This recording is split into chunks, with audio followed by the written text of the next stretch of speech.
We are one with the world. We can make a brighter tomorrow. Together make a change. It's our life. We can't step back from what we know is right. So let's shine our light. Oh, let's shine our light. We won't listen to what they're saying. We know it's just love that we're giving to this place that we call our home. We can't change what's been done, but it's still our run. We are one with the world. We can make a brighter tomorrow. Together make a change. It's our life. We can't step back from what we know is right. So let's shine our light.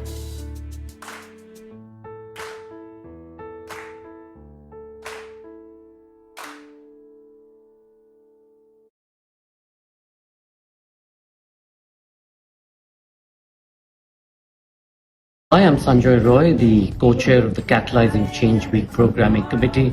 Welcome to Catalyzing Change Week 2024. This is where we'll not just have conversations, but we'll actually see change. We'll see change makers, innovators within the social space. You'll meet government folks and funders. You'll see people who've done excellent good practice that we can learn from. And most importantly, it'll be a place to network, learn, and exchange ideas. So do dive right in to the Catalyzing Change Week 2024 and enjoy the experience. I am Sanjoy Roy, the co-chair of the Hi everyone, please feel free to engage with us. Some housekeeping rules for you. Make sure that your video is on at all possible times. Also, if you want to show your name, please go to click on your name, change it, let's know where you're coming from, where you work, so it's easy for us to engage with you. Unmute only when you need to speak, and if you have any questions for the speakers, please raise your hand, and we want to wish you the best session. It's very youthful, and again, happy CCW 2024, an amazing week for you all. Tapiwa, over to you. Thank you very much, Brian, and welcome everyone to CCW 2024. And we are happy to be the ones kickstarting on a Monday. Our program is going to be just 40 minutes, so it's going to be youthful and very fast. So if you miss anything, you need to be listening to each and everything as it goes. Our program is going to look at Youth Innovation Nexus, bridging the gap between academia and industry for SDGs 9, 8, and 16. And the major thing is that we have seen that we have a huge influx of young people graduating from college, but they are not well accommodated within the industry space. So we thought of having this discussion between the industry and the academia, and also with young people to see what are we missing and what best can be done. So today I'm joined by a panel that is very rich. Today we are going to be joined by Mr. Adeoji Ademola Ajay, who is the Global Coordinator of South Africa Code Week. And we have Mr. Kufuna Muyunda from YVE, Zambia. We have Dr. Ahaj Umanjai, who is an associate professor at the University of Sierra Leone, and we have Lynette, with the founder of Umundu Attivism. All these are going to speak to us today about different aspects, but our session is split in two. It's going to start first with the youth segment, which is going to be youthful, and the next segment we are going to be speaking to the industry experts and the academia experts. So without further ado, ladies and gentlemen, allow me to introduce our moderator, who is Taonga Doa, a lawyer by profession, to take us through. Thank you very much.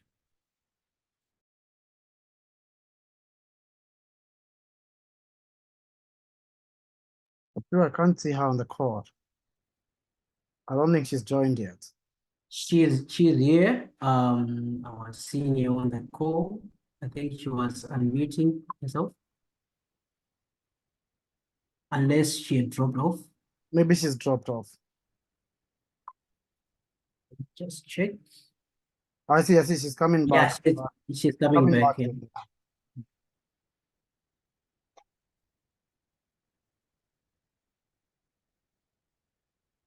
Taonga, are you here? Okay, over to you. I am here. Good day, everyone. I'm Tawonga. It's introduced by Tapiwa. I'm a lawyer by profession. And from our team, our first speaker will be Akufuna. I don't seem to see him, but if you're here. As a founder of a youth-led initiative, what strategies have you found effective in garnering support and buy-in from both academia and industry for your projects? Yeah, thank you so much, Madam Moderator, and thank you for giving me this opportunity to add to the conversation that is critical for Africa's future, that is critical to ensure that the social, economic, environmental, and even political development is assured for the future generation and even the present. And I think the subject that anchors on industry, academia, and I would add also to that government, and I would add also to that what I call the African gold mine, which is the young people themselves, is very critical to have. And in particular sense, we should be pointing in the same direction. And it is imperative that we should recognize that Africa's future prosperity hinges on the strength of its institutions and investments. Number one, in research and development, and number two, in the young people themselves. So Africa actually has a huge potential and opportunity in its young people. So we, as young people, are coming on board to be part and parcel of the conversation that define the future we want. And we do so through innovations, we do so through, opportunities for networking, collaboration. We do so also to co-create initiatives that actually can help us spark the much desired development. But we can't do that in silos, which is why it is critical for us to have strategic engagement options where we can engage with the academia, we can engage with the industries themselves, because if we, for example, about creating a sustainable future for all that cutters across all other sustainable development goals, there's no way we can have the academia pointing in a different direction. There's no way we can have the industry pointing in a different direction itself. I'll give one particular example on agriculture, for example. We here in Zambia have been heavily impacted by the El Nino-induced drought that has led to serious crop failure, and our smallholder farmers have suffered significantly, which means that the food security for our country is at risk. And that means it can translate in many other problems that can actually come ahead of time, including the health of our children themselves. So the question is, to what extent is academia involved in research, in ensuring that we answer to the many questions that actually anchor on how best we can adapt to these situations, how best we can actually find solutions that are representative of the situation on the ground. To what extent is the industry themselves evolving, in industry itself actually incorporating technology so that we can be able to see the result of the impact from research itself to industry itself that can actually respond to the issue around drought here in Zambia, to ensure that actually as young people also we have a future that we can be part of. So in terms of initiatives, here as Young Volunteers for the Environment, we actually do advocacy, we lobby government in terms of policy, we actually engage academia, we engage the industries to bring them in the same room to have an honest conversation in terms of what role we can actually play. Also to hold leaders accountable across all these sectors, from academia, from also industry. So I think those are, for me, working strategies and initiatives. You should be able to be at the forefront, to have the right information, to hold leaders accountable, to engage, create platforms for collaborations. Then we can answer to the question of the future we want. Thank you.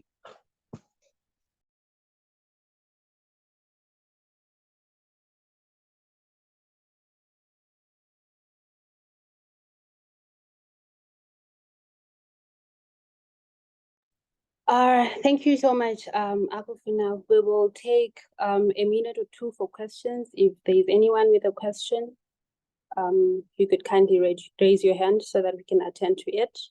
If not, we'll move on to the next speaker.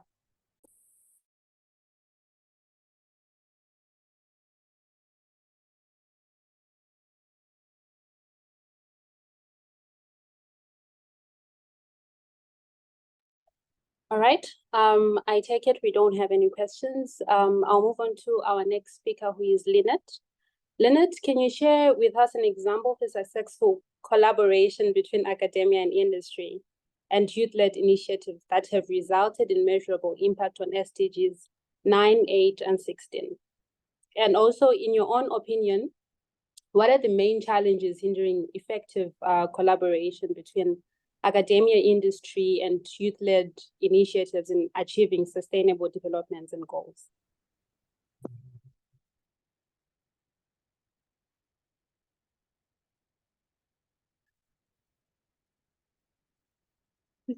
Hello, everyone. My name is Lynette Njero. I am from Kenya. So I looked at some of the examples that we have. So here we'll be looking at collaborations that work across economic empowerment, innovation, and also building strong institutions. So one of them at the global level is the United Nations Global Compact, UNGC, Young SDG Innovators Program. So it engages young people who are working along innovative solutions that aim at achieving the SDGs. In these, they offer mentorship to the young innovators. They also offer training and also provide resource support in terms of resources to these young innovators so that they can go ahead and implement these innovative solutions that will create an economic empowerment. We also have in Africa, we have the Ashoka program and others such as the Tony Elumelu Foundation, specifically the Tony Elumelu Foundation based in Nigeria. It offers training and funding to young innovators who are working on coming up with innovative solutions that lead to economic empowerment, not just to young people, but also to but also solutions that lead to strong good governance and strong institutions. And now we have the African Union's Agenda 2063. It's a strategic framework for socioeconomic transformation of Africa over the next 50 years. The main goal is to create a collaboration between academia, industry, and youth-led initiatives. So some of these organizations that I mentioned, the UNGC, Ashoka, Tony Elumelu Foundation, they work on empowering young people who are coming up with innovative solutions, providing training, mentorship, and resource in terms of funding so they can go ahead and create these innovative ideas that will empower not just young people, but people across different communities and sectors. And we also have within Catalyst, the African Academic Hub. It's a consortium of academic networks that are working on social entrepreneurship, SDGs, and system. African Academic Hub aims to achieve it, to bring together people in the field of academia, social entrepreneurs, and people across different sectors to bring about change. So Catalyst itself is also one of the examples of the collaborations that are geared towards bringing together the academic sector, bringing together young people, and also bringing together industry, could be governments and other established organizations that support the changes that we aim at achieving. And not to forget, here specific or case example of an organization that is working with governments to through its innovative education system. We have the Somasiri Africa by Wabi Sheri. She's part of the discussion. So Somasiri Africa aims at using creative educative skills, that is skills and talents, in the education sector to bring up a generation of young people that are able to create solutions to problems other than following the normal education system. Wabi, through her Soma Siri Africa, uses technology, arts, and talent and skill to create her whole setup for young people who are creative in setting up new, or who are creative in the problem solving. And then going on to the next section on the challenges main challenges hindering effective collaboration between academia, industry, and youth-led initiatives. I would say divergent priorities and objectives. We find that maybe the government or bigger or more established organizations have different agenda and goals compared to what youth-led initiatives have. For example, you might find that maybe the government aims at working with,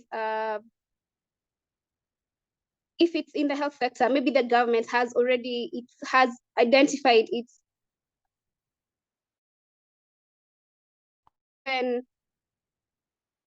do I call it?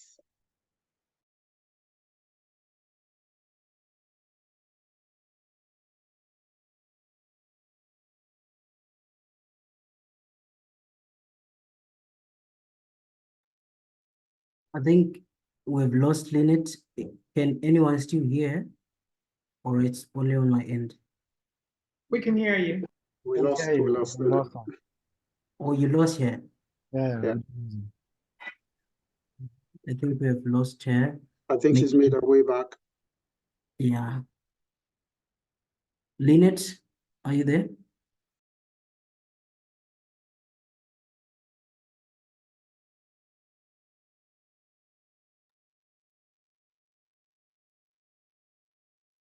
Maybe Doa, we can go to the next speaker as we wait for them to join.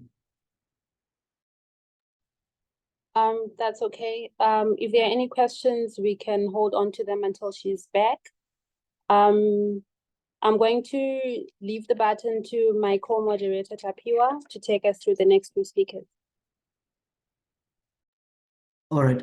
Thank you very much, Tawonga, for a great session. And we now moving on to another session where we are going to be discussing issues with the industry and the academia themselves. So we wanted to hear from the youth. What are the challenges that the youth are facing? And also we hear it from the academia and the industry themselves so that we can see how we can build a synergy between the two. So today, joining us from the academia side is Dr. Ahaj Njai, who is going to speak to us from the academic side. And without further ado, let me call upon Dr. Njai to speak to us on this matter. Over to you, Dr. Njai. Hello, and thank you for inviting me to this session. It's always good to see sessions like this that connects youth entrepreneurship as well as industry. Of course, coming from the academic side of things, it is always the base. Academia always provides the knowledge base, the capacity, and also the sort of the innovations that industry would need to then implement and take forward and build entrepreneurship up from. And I think one of the most important things that we face in Africa in terms of our academic industry partnerships is that oftentimes our academic programs are operating, in a disconnected way from what is happening in industry or even what is happening in community. So oftentimes you find that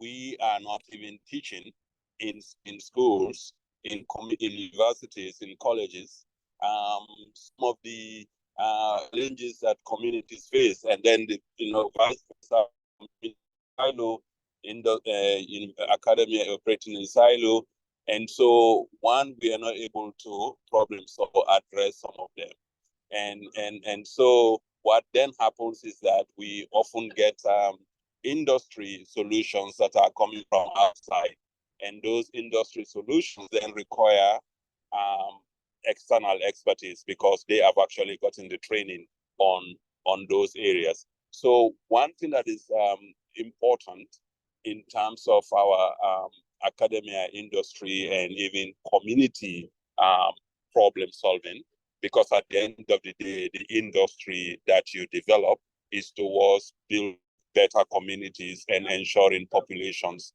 are doing better. It's to actually for us to begin to decolonize our educational systems so that we are able to, right from the get-go, right from elementary school, right from high school, we are able to build systems that actually allows people to begin to think problem solving. They can develop ideas and how they can take those ideas to the market, how they can become entrepreneurs. We can begin to build in leadership within those programs, begin to build in indigenous knowledge systems within those programs, and then begin to kind of domesticate whatever modernization we have around us so that we actually begin to use our own local ideas, local materials, and we are able to take those towards our market, because it's about building sustainability. It's about building, when you build an industry, it's about building sustainability. It's about creating opportunities for the communities to thrive. So I think that currently we do have a lot of challenges in that sector because one is oftentimes many of our governments across Africa are not visionary in themselves in terms of supporting universities, supporting colleges to become research hubs, research centers, and where that knowledge center can now be then translated from the university levels towards the community and industry. You need in any society, you need those who have money, you need those who have ideas, and those who can actually get the work done. And what we have in Africa oftentimes is a disconnect between the three. Those who have money do not fund those who have ideas, and those who have ideas are operating do not have enough funding to be able to promote those ideas and able to take them to completion, to maturity. There is no magic anywhere, all over around the world, whether it's the US, whether it is China today. What is happening is about deliberate and intentional investment on universities and academia for them to be able to build the right capacity. And I'm talking here about the right capacity. It's not just any type of capacity. It's the right tools for any society and community to be able to solve their challenges. Currently, we are looking at food security. We are, most parts of the continent in Africa, we have been grappling with food insecurity for ages. I mean, for over 60 years of independence, we are still like food insecure. Why are we food insecure? How can we become innovative and develop connections in food innovations, food pathways, food systems, agricultural systems? How can we build this and create opportunities for young people who are the majority of the continent today, who can now shoulder this responsibility because they have the energy, they have the strength to be able to push some of these ideas forward and ensure food security for us. We are facing climate change. It's an existential threat to us in Africa in terms of adaptation, in terms of livability of our continent. Climate change is going to impact food systems, is going to impact health, is going to impact mental health, is going to impact so many aspects of our societies. How are we developing the right industry, the right pedigree, and the right ideas and innovation from academia through the pipeline towards industry and community? Remember, I keep talking about community because industry is born out of solving community problems. You have any entrepreneur today started, if you look at all the big companies in the world, I happen to work for many years with Procter & Gamble in Cincinnati, and I've innovated all around the world for over 180 countries. And University of Wisconsin, I've been a professor and researcher in these areas. And I know that when you take a university like University of Wisconsin in Madison, it is now the #1 employer of the state, building innovations and extensions across the state and solving problems that the state faces. Programs in the university are built from problems that are emanating from the community, and those problems come to the universities because policymakers want to kind of have an understanding of how to solve these problems. And then this becomes a program in the university. And now the output from the university goes back into solving the problems in the community. When you take most of the big companies that spread around the world, spread from America, they started from solving basic community problems in the US and now become so powerful that they see a need to sell their products out of the US to other parts of the world. So we have to begin to rethink, we have to decolonize, we have to change paradigms, we have to shift narratives, we have to even rethink about what education is. Because currently our education that we get is just rote degrees. We are getting PhDs, masters, professorship, all sorts of things, and we are not solving any of our problems in our community. And we get perennial things over and over. We are still talking about the same issues of poverty, of SDGs, all these benchmarks. To me, all of these SDGs do not even matter.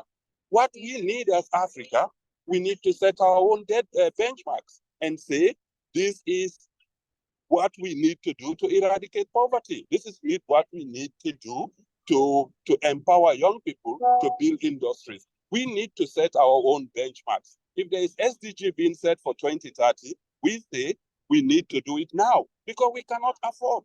We cannot continue generations and generations as a continent of doing this. Thank you very much. Thank you, and over. All right, thank you very much, Professor. It seems like we have small time for a great talk, but without wasting much of the time, I will move on to Mr. Ademola to take us through now from the perspective of the industry itself and what can be done. Over to you, Mr. Ademola.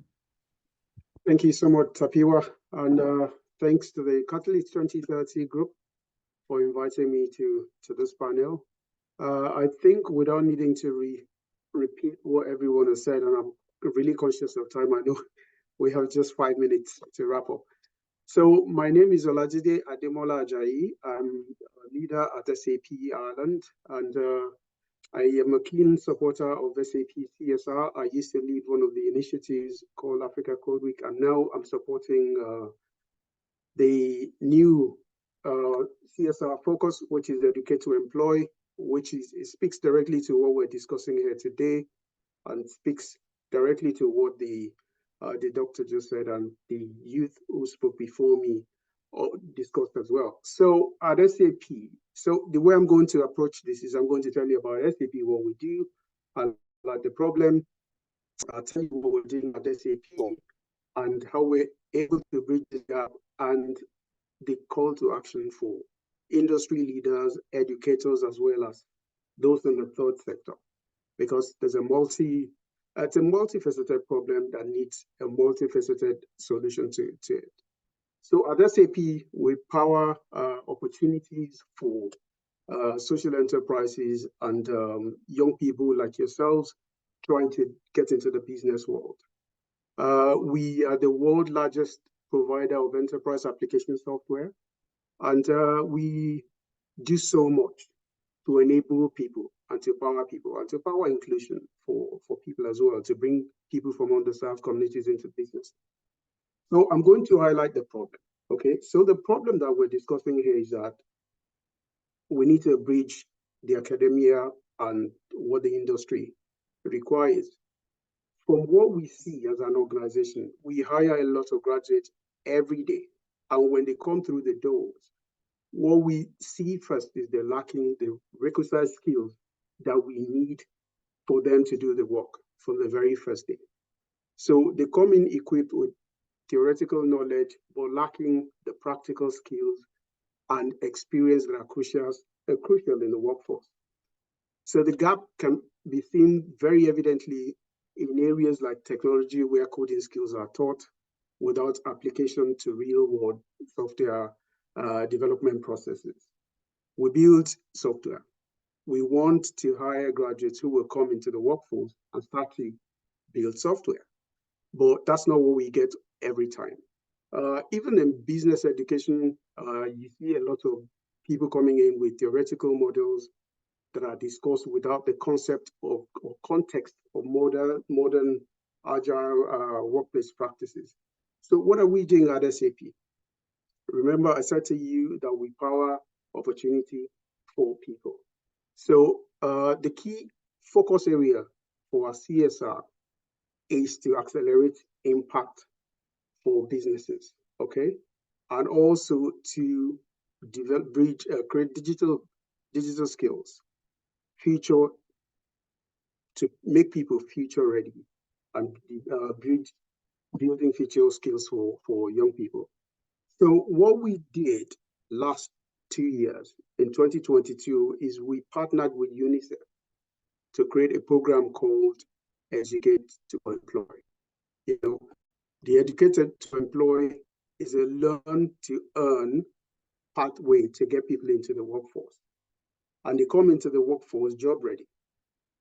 They have the right employability skills, they have the right soft skills, which are things that are lacking, that you don't really get in the university. You just get the theory. In some universities now, like the doctor who spoke before me said, you get some skills, you get some additional learning skills, lifelong skills, but this is not always the case. So this is what Educate to Employ is all about. I wish I have enough time to tell you more about how to get into Educate to Employ and what you could benefit, because I know we're speaking to a large youth audience here who would benefit from this program. I'll say reach out to Catalyst 2030, who we're working with. They'll be able to share more insights with you on how to get information on Educate to Employ. So the Educate to Employ, it enables a pathway into the digital and green economy for youth. There's a twist to it for us. We're empowering young people in underserved communities and underprivileged communities through that initiative. It's piloted in Nigeria, South Africa, and Philippines, and it's mainly to bridge the gap between what the schools are teaching and what you get in the industry. So what's the benefit for all of us? The private sector, the public sector, the third sector, and the academia. It's by bridging, by aligning academic programs with industry needs. We not only enhance employability skills of the graduate, we also contribute to the innovation and productivity of our industries, because we cannot develop unless we have the right skills to innovate. And for industry, for government, for everyone, it's innovate or die.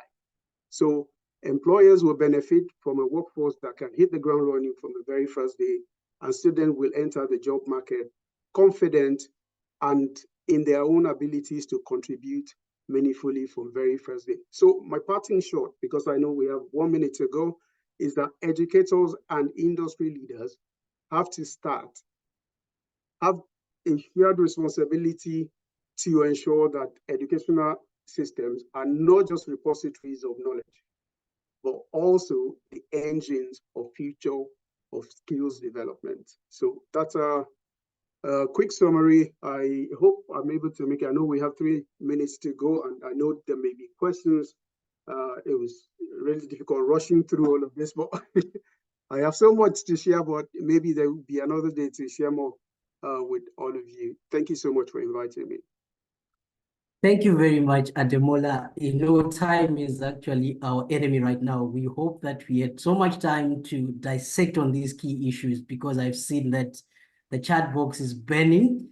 But ladies and gentlemen, we are very, very sorry that time did not actually award us enough to discuss this issue. And we are really grateful for you coming over. And we are hoping and praying that through the Catalyst 2030, we have more sessions that will dissect on these issues, and we are hoping that will bring about initiatives that support this collaboration between the industry and academia going forward. So without further ado, ladies and gentlemen, I would like to thank you very much for taking out of your precious time to join us in this session where we talked about youth innovation and academia. And we also want to thank our panelists for taking out their time to come and communicate with us. So thank you very much, ladies and gentlemen, and we are looking forward to the great and unforgettable Catalyst Change Week 2024. So please keep on registering for the coming sessions, and we are going to have more fun. Thank you very much. Well done, Tapiwa and team. Really, really appreciate your efforts and a great session. Thank you very much. Thank you, everyone. And we're happy to create another session like this. So feel free to engage with us. We'll be creating one after CCW. I think the youth have spoken. I can see so many reactions. Look forward to hosting you again, Tapiwa, with an amazing session. Both doctors, amazing session. Akufuna, Lynette, Olajide, and Haji. We appreciate the insights you've given us. We can't wait to hear more from you. Thank you so much, and have a beautiful, beautiful CCW, everyone, and an amazing week. Thank you so much, team. It was really a joy hearing from the different To see you, Pearl, and the others. Great to see you online. Bye. Fantastic. Well done, Tapiwa, Brian, the entire team. Ade. Fantastic.